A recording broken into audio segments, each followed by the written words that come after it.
Driver says the Fat Controller's coming home tomorrow, said James a week later. Gordon grunted. He wasn't anxious to see the Fat Controller. I must do well today, he said to himself as he waited to start the express. A good run today might help, if the Fat Controller hears about it. Things did not begin well, though. Thanks to a last-minute passenger, they were starting late.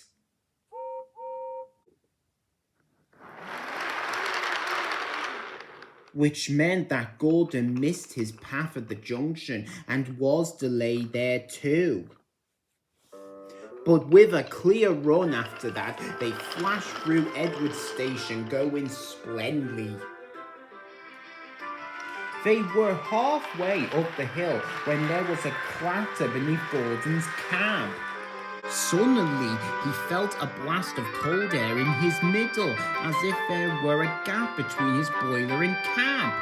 Oof! He gasped. What's happened? The fireman looked at his fire. There was a gaping hole in the middle where the fireballs had collapsed and a large part of the fire had disappeared. You've lost part of your fire, Gordon, the fireman explained. What a place to do it. Already, Gordon was feeling weaker. Without a full fire, his steam pressure and speed fell quickly. But his driver knew what to do. Find the biggest piece of coal you can and put it across the hole, he told the fireman. That will stop some of the cold air getting in and we'll be able to hold steam better. But hurry or the hill will beat us. The fireman hurried. A large lump of coal lay near the front of the tender. Quickly, he moved it into place with his shovel and a long steel bar.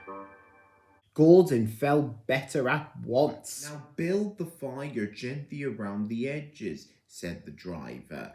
And as the fireman did so, the driver adjusted Gordon's controls to make the best use of his steam. Right, Gordon, he said when the fireman had finished. Now it's up to you. Gordon tried his hardest, but it was tough going. I must do it, He told himself as he pounded up the hill. He had stuck there once before and was determined not to fail again.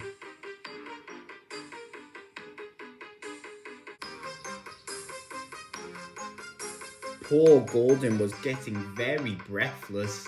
I will do it, he panted, but he was careful not to pant too loudly in case he blew away what was left of his fire. He shut his eyes and struggled on.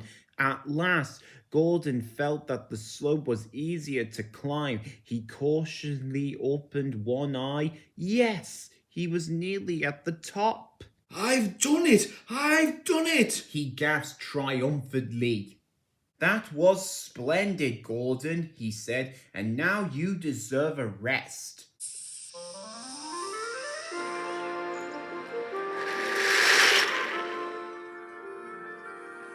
A signalman turned them into a goods loop and telephoned the works for a pilot engine to be prepared.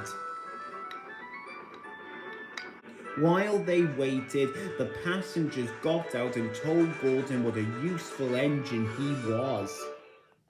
Boca was at the works to help her, and the two engines finished the job without further trouble.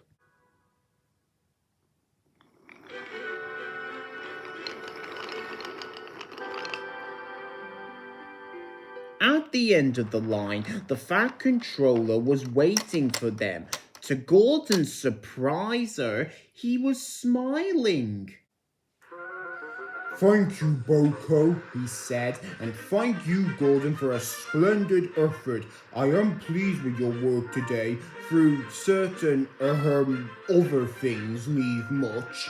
But just then, a whistle blew, and the Fat Controller had to hurry to his carriage. Once again, poor Gordon was left in suspense.